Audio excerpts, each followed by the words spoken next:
Hi, my name is Robbie, and you are listening and watching the Community Leaders Podcast.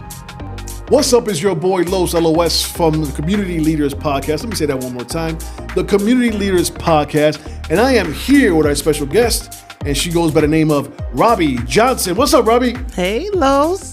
How you doing today? I am doing wonderful. How are you? I am good. How was your drive here today? Oh, it was good. It was good. It was safe, so I made it. All right. So it was great. And we got a little sun today. Yeah, come on. The sun's out. It's cold, but we got some sun. Yeah, I take that. I take cold and sun, and better than cold and gloomy. Oh, that's 100% on that, right? That just ruins. For me, it just gives me the. I want to stay under the covers and just eat some really bad food. Wait a minute, Los. Don't give me no ideas now. So, Robbie, tell us a little bit about yourself and what you do. I am an outreach community coordinator at the Firehouse Community Art Center in North Lawndale. I'm also born and raised in North Lawndale.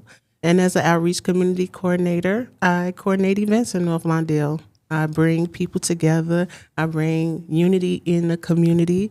I build relationships with elected officials, stakeholders, residents, and I connect them through events and through other things, right? And so I'm also a block leader for my block, 2100 South Harding. Can I ask you what's a block leader? A block leader is like the person of the block who leads the community, who makes sure that the block knows everything that's going on, and they coordinate events for the block. They bring meetings to the block. They bring resources to the block. They make sure all the residents know who's coming in, who's going out. So we bring the information, and we also, just really make sure everybody is on one accord on that block. On that block. That's awesome. That's awesome. That's on the west side of Chicago, correct? It is on the west side, the best side. So what else do you do for the organization that you work for now? So we know what you do for the block. Mm-hmm. But the organizations, you say you coordinate people coming together. Uh-huh. What was the last thing you did for that organization? Oh, okay, for the Firehouse Community Art Center. So I am the person who's over a project called Project Presence, right? And so the last thing I did was bring people together in a community meeting, right? And we discussed community mapping and community assets. And a lot of times we don't really know what we have around us, right? So I coordinated this event where everybody can say, hey, what do you know, like a potluck of resources. So everybody came in and we talked about the things that we know is happening around us. Mm-hmm. And so the community learned a lot of things that they did not know that they had access to. I love that you said a community potluck. It's like of resources. Yes. A potluck of resources. That's awesome. Mm-hmm. So everyone's coming with what they got to give, what they got to offer the community and people in the community. Yes. That's amazing. Yes. What do you know about your community? Mm-hmm. What assets do you know about? Right? Because we all know different stuff. Mm-hmm. Everybody might not know what Miss Shirley know next door. Mm-hmm. So now we know, like, oh, I have access to this that I didn't know about. What could be a this? So they have access to maybe a food pantry. Okay. Maybe healthcare. Mm-hmm. Maybe a event that's happening. Maybe something that helps you pay your light bill. Come on, somebody. Yes. Mm-hmm. Maybe how do I get permit parking? Mm-hmm. Who's our alder person? Okay. Who's the new commissioner? Okay. Right? So all of this information is key. And that's what I like to bring in my job, information. Mm-hmm. So bringing that potluck of community information is, man, it helps. Mm-hmm. Everybody left smiling, okay? Because they knew something that they didn't know before they came. So how long have you been in this position? Roughly, this will be my third year in March. Okay. So I'm guessing by how you're talking that you really enjoy it. I love it. It's not like work. Mm-hmm. It is like my assignment. And I don't think about getting paid, right? I think more so about the work, the passion of it. even if, you get a schedule at work, right? And your schedule might be 9 to 5. Okay. But for me, it's no schedule. It's me going to do what I love to do. Okay. And it doesn't matter the time or hours that I spend doing it because I love to do it. That's awesome. So I'm going to ask you, so you're married, got kids? Yeah, I'm married. Uh-huh. I'm married. I've been married since 2023. Okay. So I guess I'm considered new still in the game. You're newlywed, yeah. Yeah, my amazing husband, Jason, is my best friend. Okay. Man, I love that guy. Okay. So yeah, I'm married. Yeah. I have 4 biological children. Yes. I have 2 daughters that's 26, 25, and I have 2 sons that's 21 and 5. And 5. Yes.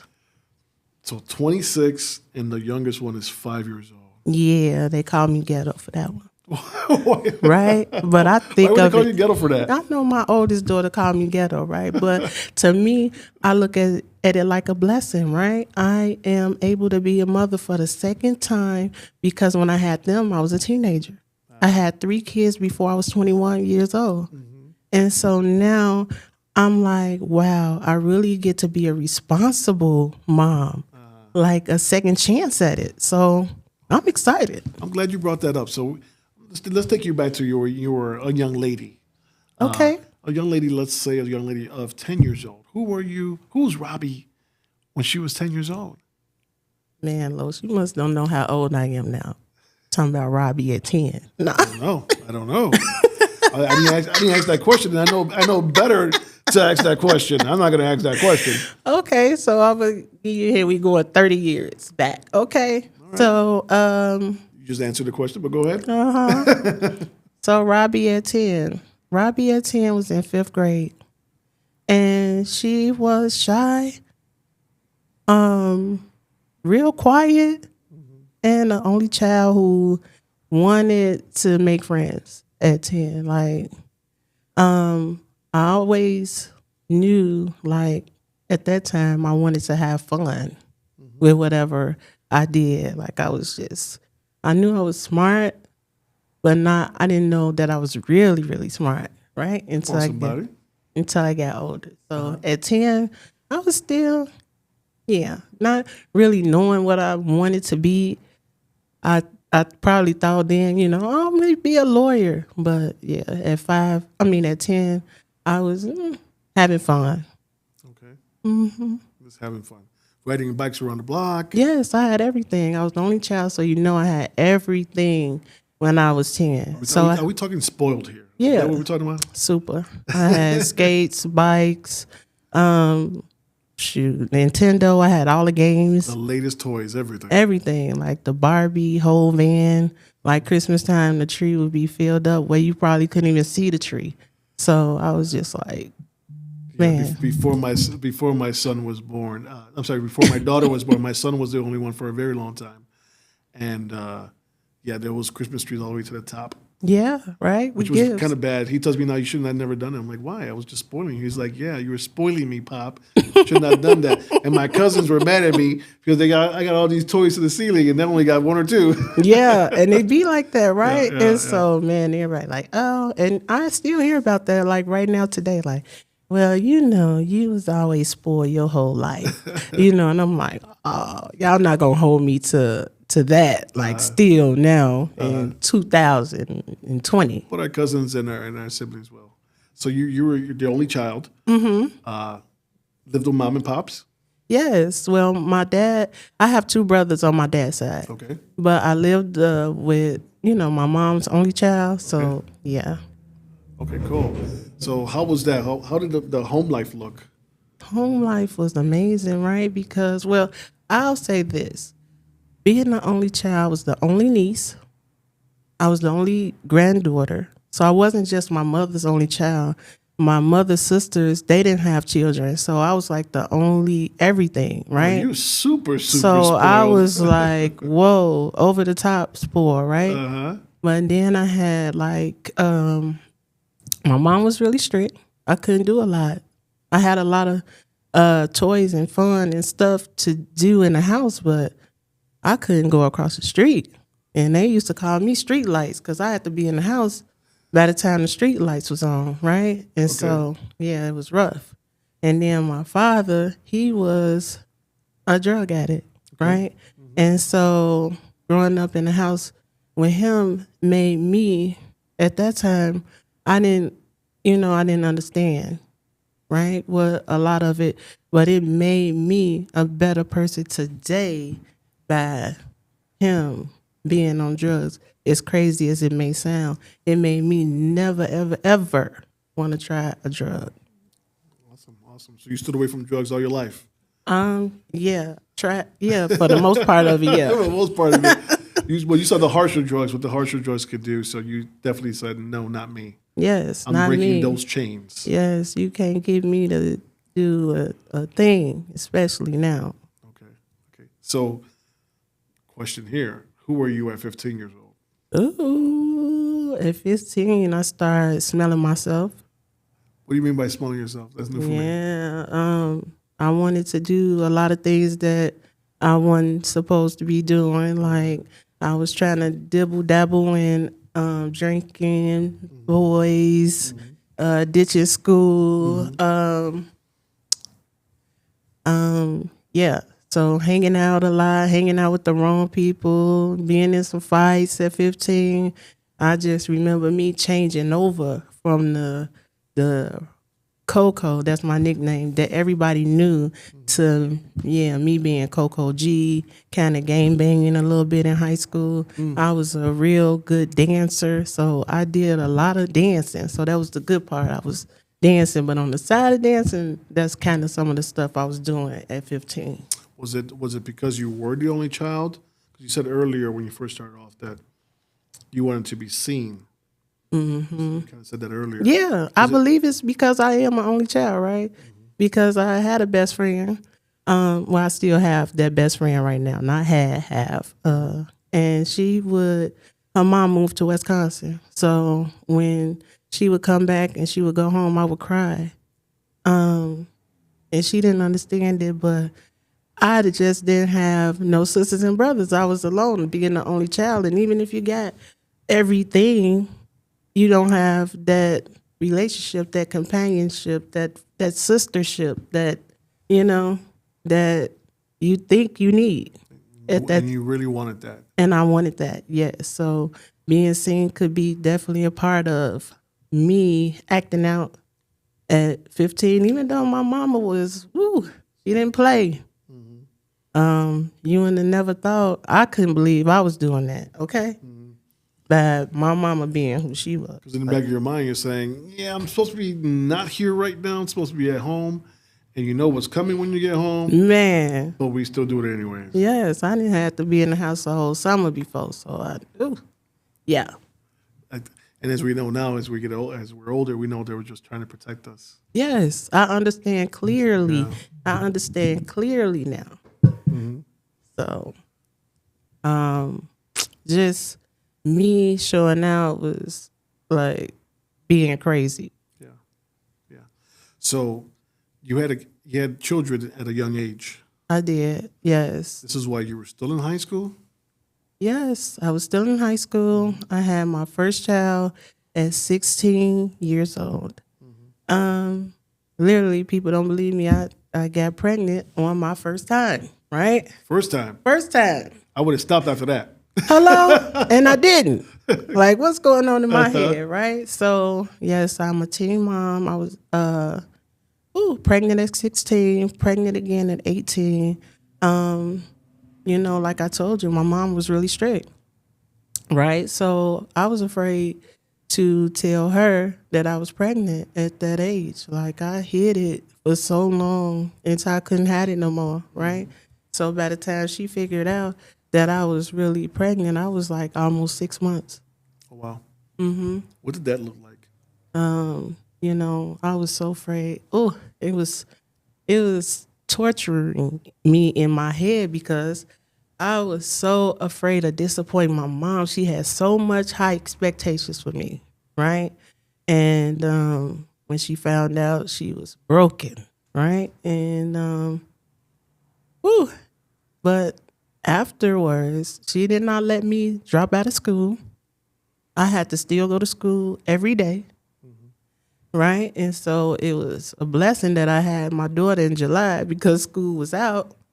And I went to school my whole term of pregnancy. And then I went back to school when it was time to go back to school. So you went to school though, you didn't go to like an alternative school? You went to regular school? No, I was still in regular school.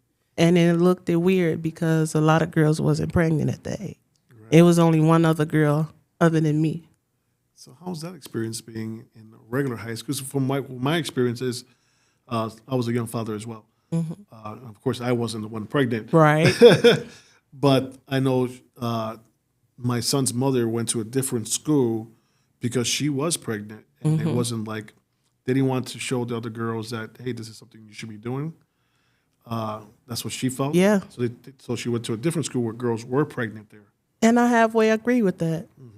Because we don't want to lead other girls to be in teen mothers, right? And so it felt like I got a lot of attention. Mm-hmm. I wanted to be seen. I really was being seen then. Yeah. So a lot of people was looking at me, and I was like an alien at school. Like, girl, you really pregnant? You know, like, what are you gonna do? You know, are you still gonna go to college? Like, you get all the weird questions. Are you still gonna come to school? Or, man, what's your mom say? What's your dad say? What, just, you're getting a lot of attention. Was there ever a point where you did want to quit, or nope? Your drive, you stood on your drive. I stood on my drive because your mother was on you as well. Exactly, because I already disappointed her in that area, so I knew that I had to graduate. Mm-hmm. I was dead set on that. Like, I'm going to graduate. I'm going to finish school. And I'm going to still do good, And so senior year, I was pregnant again. Senior year? Yeah, I was pregnant when I was a sophomore, going into a junior. Okay, got it. And then senior year, I was pregnant leaving school. Like, after I graduated, I was pregnant again. When you're a teenager, boys could get in your mind. And that's what I was experiencing. Like, my kid's father, he really had my nose open. Mm-hmm. And so that's how that went. I probably wasn't sexually active 10 times and had 2 kids. So that's really unheard of, right? When I tell people that story, they be like, really? I'm like, yeah. They're like, nah. Right, like, no, for real. You got 2 kids. You had to really be, out there. Yeah. I wasn't. And that's how it was. I was truly in love at that age. And that's how that went. Yeah. We could easily fall in love at that age with that puppy love again every time. Look, and I was running from him all the whole time, and then boom, I don't even know how I got, in love, because I was like, and I was really serious about my virginity, but I somehow, slipped out of that too. But yeah, 2 kids at 18, I grew up with my kids. Yeah. And another one by the time I was 21. By the time you're 21, you had another one. You're in college by now. Or were you in college? No, I didn't. Well, I started college at Lincoln. No, not Lincoln Tech. It was DeVry. DeVry. Yes. Good old DeVry. I top scored. I forgot about this. I scored on the test, and I was able to be in the engineering class, which was rare, right? And so I started, but I didn't complete, right? I went to Malcolm X for criminal justice. I didn't complete.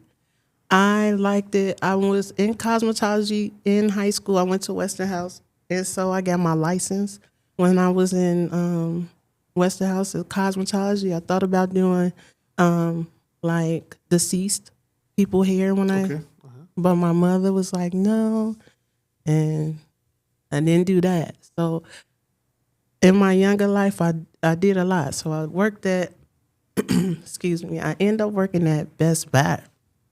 Okay. and I loved it. Best Buy back then was a good job. What? Yes, Everybody I was wanted getting the Best Buy paid. job. Yeah. Okay, I was getting Los. I was getting paid. Okay, and I loved it. I worked right at the one on North Avenue in Sheffield. Oh, definitely. Yeah. Yes, the big one. Yeah, yes. Right? Uh-huh. And so I loved it. I was making money, right? And it was good because I had 2 kids. And so my grandmother, she was helping me watch them. And I would go to work and I would make money. I had a cell phone and nobody had a cell phone because I worked at Best Buy. And I had all the CDs. Oh, yeah. Oh, when they all came out. Was it Tuesdays? Man. Was it Tuesdays? I know DVDs came out on Tuesday. No, it was Tuesday for the both CD. of them. Yeah. For both of them. Yeah. So, yeah, I had a discount on everything, right? And so I had all the good stuff. So I was able to still spoil myself because, growing up, I had everything. Yeah. Like all the Jordans, all of that. So I was able to now, in my mind, what I thought was important then, I was still fresh. And my kids was fresh. Fresh to death. Yeah. So the third kid came at 21. Mm-hmm. When did you start working for the community? Listen. Oh, man, this is good. Okay, so my next door neighbor was the block club president. Okay. And she always called on me to do stuff all the time. She might call me to go to the store. She might call me because it's a lot of guys wearing white T-shirts on the corner. Like back then, the white T-shirts meant something. Yeah. Yes. And so this woman who I'm speaking of was the state representative's mom. Like I stayed next door to somebody who was already in the community. The mom was a block club leader, and the block club president is what we called it then, and her son was the state representative. Like the actual state representative? Yes. Okay, cool. Yeah. And so she would call me to do tasks all the time, and I would be involved in some of the meetings and everything. And one day she called me and she was like, "Come here, Coco." And I went to go sit on the porch with her. And I had to be about 26 years old. And she was like, I want to tell you something. And she told me that she wanted me to be the block club president. And at that moment, I didn't realize, like, why. Yeah, I was going to ask you, what made her see that in you? I didn't understand. Mm-hmm. I didn't see it in myself. Mm-hmm. So she saw something in me that I didn't see in myself. Right. She was a real God-fearing woman. Mm-hmm. She went to church every Sunday. And she was already training me. And I didn't realize that she was getting me ready like Mr. Miyagi had. Let's go. Wax on, wax off. Wax on, wax off. Yeah. She was getting me ready to be a block leader, and I never knew it. I never seen it because I am also the type who don't give myself a lot of credit. I don't never see me as others see me. And she did. She saw a vision, and I didn't understand it, but I rocked it. And I loved it, right? I was the one that was throwing all these parties in the community. No good stuff. Having all white parties, having alcoholic beverages at these parties. I was bringing people together, but for the wrong thing, right? We were celebrating deaths and stuff like that, but we were doing it in the wrong fashion. So that's what I was doing in the community at first. Well, she saw something from you saying what I see. She saw something that a person that could gather people together. Yeah, exactly. Mm-hmm. And so, yeah, so that's what was happening. And I'm like, wow. And so I went on ahead and I did what I needed to do, become a block leader. And so I'm also a person who loved people. I knew people on every side of the town. So if you know the Westside, North Lawndale, there's K-Town. I went to school in K-Town. I went to Roswell B. Mason, Mason Maverick. Okay.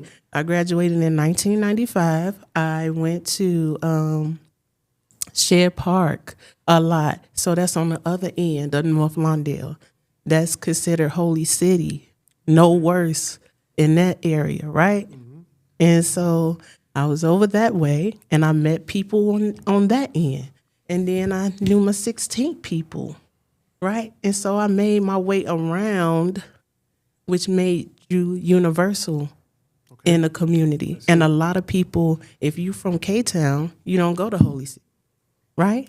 If you're in Holy City, you might not go to K-Town.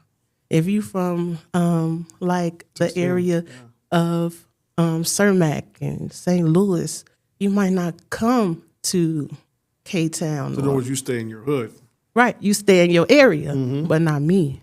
So I had built relationships all over, but not intentionally, not knowing exactly what I was doing at the time, which made me a universal, made me able to connect people from each side of town. It's a gift. I look at it as that. It's people that's my age still don't connect with the other end of North Lawndale. So what do you do now for your job that's your passion? Because now you're a people gatherer, right? You're a gatherer of people. And you work for the community, and you're also gathering people, correct? Yes. So tell me of a story where you gathered people and it was a great event. Oh man, I do that a lot, Lois. Let's go. Like we'll say my block party, right? My block party, we have one every year. And people from all over, like people who lived on my block from 1980, 90, it's a reunion. And we come together every first Saturday in September. And we got, I'm gonna give you a description. So the block is closed off, no cars. We clean up the block the day before. We gather, like everybody come together and cook. So there's barbecue grills all down the block. There's a DJ rocking the block. There's bouncy houses from the end all the way down, like a bouncy house extravaganza. We got the photographer out taking pictures. We got people, the older people out there playing cards with each other. The kids are enjoying the games and the fun. We having spelling bees, dance contests. We're I'm loving the spelling bees. Man, look, the spelling bees, we're giving out prizes, right? We gave out tablets last year, right? And the kids are spelling the words. Kids, man, I was going to show up and give me a tablet. Man, look, right? And so, man, these kids are having the time of their lives. And the food, oh my God, we got the black and brown. Now, my block, I got some great Hispanic people that own a restaurant, right? And they come out with the grill and the tacos. The line is down the block. It's I am free. showing up this year. You better come, Los. Look, it's free tacos. The line be down the block from the time he come out. Man, and he's enjoying himself. He's coming over eating barbecue. We're going over there eating tacos. They might, down the street, might get like sweet potato pie or cakes, and we got dessert, and we got macaroni watermelon. and cheese. Yes, we had smoked meatloaf last year. Just not the potato salad with the raisins in it. Go ahead. No, listen. So, no potato salad with the raisins. No loaves. No. None of those stuff. That won't show up. So look, we got everything. So my husband, he's the owner and founder of Love and Barbecue. Okay. So he's out there like bringing all this flavor on the grill. Let's go. Yeah. So it's just, man, it's just amazing. And everybody come to the block party from on the next block, from over on the next block, from everywhere. And the people who moved away, they come back and we have a great time. And we chill from the morning all the way to the evening. And everybody come together. And it's fun. I've never had any violent acts happening at this event. And it's just, it's heartwarming. And it does something to me to see it. Even though I be tired, excuse me, even though I be tired afterwards, but the day after, I just be so excited to see what transpired the day before. Well, see how God is working. He had you doing certain parties. Well, he didn't have you doing. You were doing certain parties, right? They were not very good for the neighborhood or for yourself or anybody there. a lot of drinking, a lot of staying out late, maybe some negative stuff going on. Yep. And then someone saw something inside you that says, if she could gather those people, maybe she could gather other people or the same people for something better for Yes. the community. Yes. And See how Miss God Turner worked there? Yes, Miss Turner used to have this same block party. And I'm able to mimic it in my generation and the generation under me. So it's like, wow, it's amazing to bring people together. And that's what I do for my job. That's why I don't like to call it my job. That's how I serve my community. Bringing people together. When I was young, it was a village. It was a village, right? Yeah. Everybody knew everybody. Now, in this time, you don't know your neighbors, No. right? And so that's my job.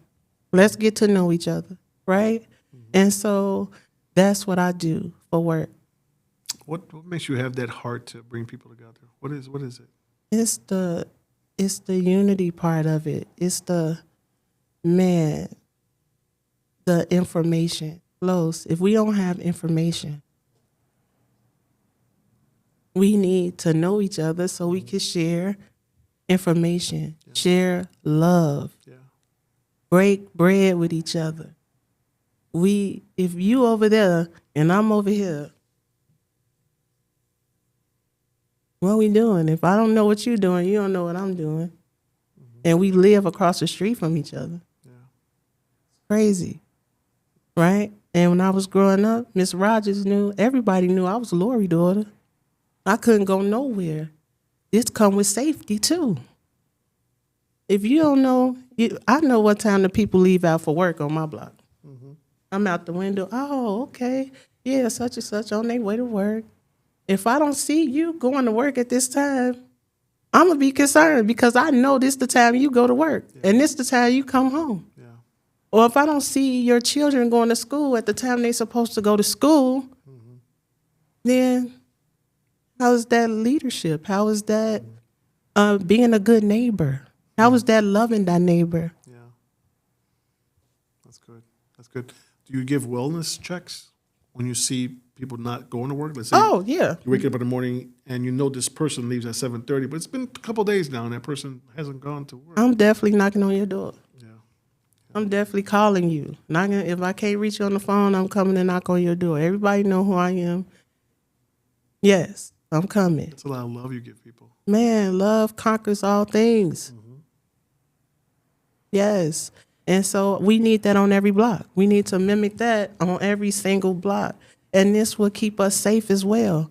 When we see our young men, don't be scared of them because they pants sagging or they got something on their face or a tattoo. Love conquers all things.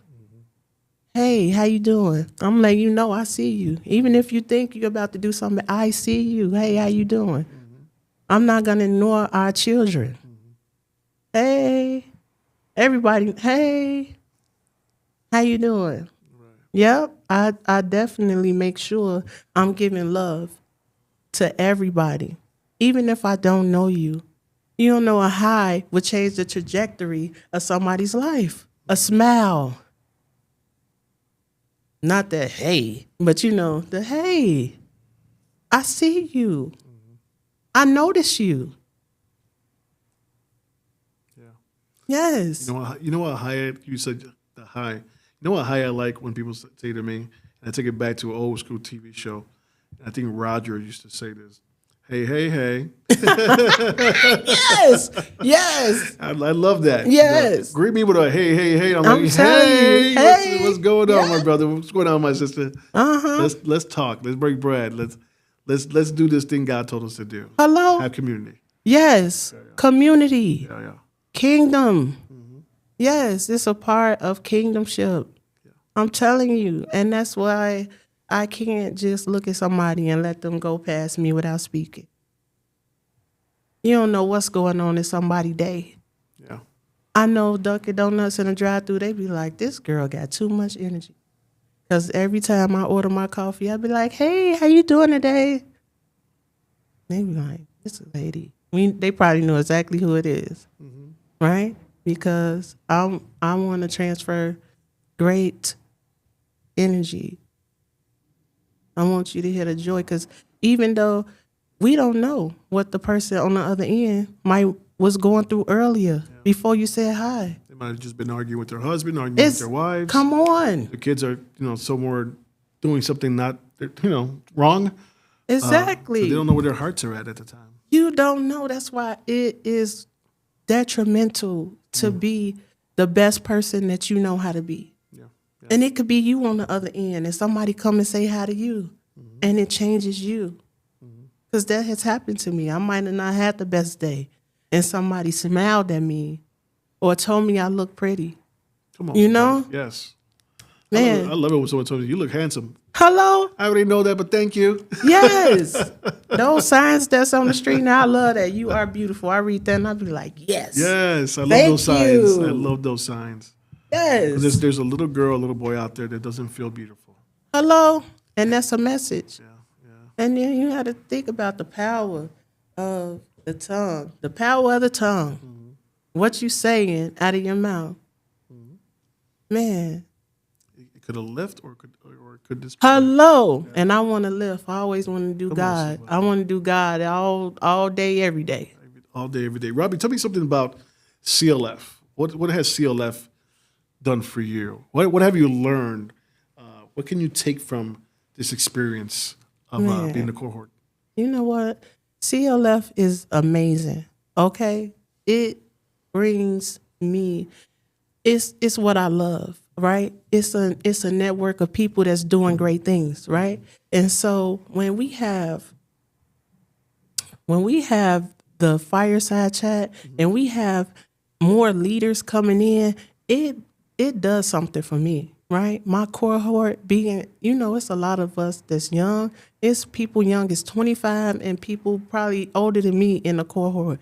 And to see young people being great leaders, it's a highlight for me for how it's working. And then the leadership of CLF, Lieutenant Jermaine Harris, Alex, Dr. Orr, and Brett. What a team of people to work with. Awesome team. Awesome team. They bringing it. They bringing to be in a room and learn something. I love learning. That's why I love CLF, because you're going to learn something. And I wish we met more, okay? Because I get something good every time. I get fed. I get full off our meetings. If people will know about this awesome organization that gives back to the community, to uplift the community, yes, and the Black and brown community, it would be amazing. It's my mission to let people know about what CLF does in every community. Yes, because they're doing something that most organizations don't do, and it's providing this knowledge, skills, and they're not doing it for money. They're doing it because they love on people. Man, and when you do what's passionate, it does so good, right? And so bringing leaders together that's already leaders and feeding them more to enhance their leadership, crazy. And you're forgetting someone that's behind the scenes as well. So you mentioned Lieutenant Harris, Alex, Dr. Orr, and Brett. And there's a Jeremiah. And I know you've never met a Jeremiah. Really? But I've met Jeremiah. Well, we met through Zoom, a lot of Zooms. He makes sure all this comes together when you see the videos. He makes sure all this comes together. Glory to God for Jeremiah. Yeah, he's another person that's really doing some great things. And it's always somebody behind the scenes, Los, for real. But I just want to give him that shout out. Man, salute to him. I think he's an amazing person and he helps out a lot. Yeah. Okay. So let us know what is in your next 5 years. What's your 5-year plan? Now you over here sounding like Brett. Yeah. Well, Brett's one of my close friends. Well, now I know. Okay. So 5 years, like, man, when you think about that, 5 years is 2030. I got a lot in a basket. I think about, I want to be an author in the next 5 years. I want to be even more of the leader in my community in the next 5 years. I want to be a home owner of many homes in the next 5 years. Oh, Yeah, so I don't have that solid step by step plan because I believe in God leading me, right? Because I tried to lean on my own understanding, like, yeah, I'm gonna do this, and I've seen my plans go and be something totally different than what I planned, right? But written down on paper, those are some of the things that I would like to do, right? I would love to just, do my assignment in the next 5 years. awesome. So last question. Are you having a good time? I'm having a great time. At first, let me tell you, Los, at first, I sat down, I was nervous. I was like, I don't like talking about myself. I like encouraging others. I'm the one that's going to push everybody around me, not so much highlight who I am. So this is kind of out the box, Okay. But you're feeling good. but I'm feeling great. Come on, somebody. So, Robbie, if you had a superpower, what would it be? If I do got a super, but if I had to think about something that would seem impossible, I would be able to. Oh, okay. Let me think carefully about this. If I had a superpower, I would change hearts. Elaborate on that. People who let's put it like this. I would change hearts. I would show people how good it is to love, to be positive at all times. And I believe that's a superpower that I already got. But that is what I would like to really implement, like showing people we don't have to be negative. That's awesome. Because just imagine if everybody in the world was positive. What a big change that would be. So to change hearts, to make good hearts. Yeah, I could say get rid of sickness, but if you got a good heart,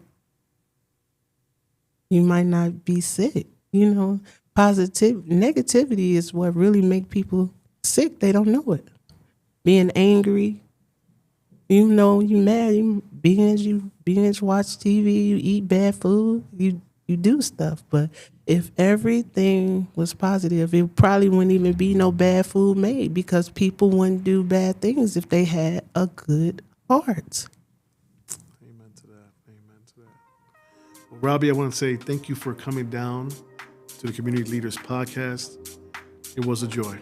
Man, I enjoyed myself too, Los. Thank you. Thank you for this opportunity. Thanks CLF for this opportunity. I'm grateful.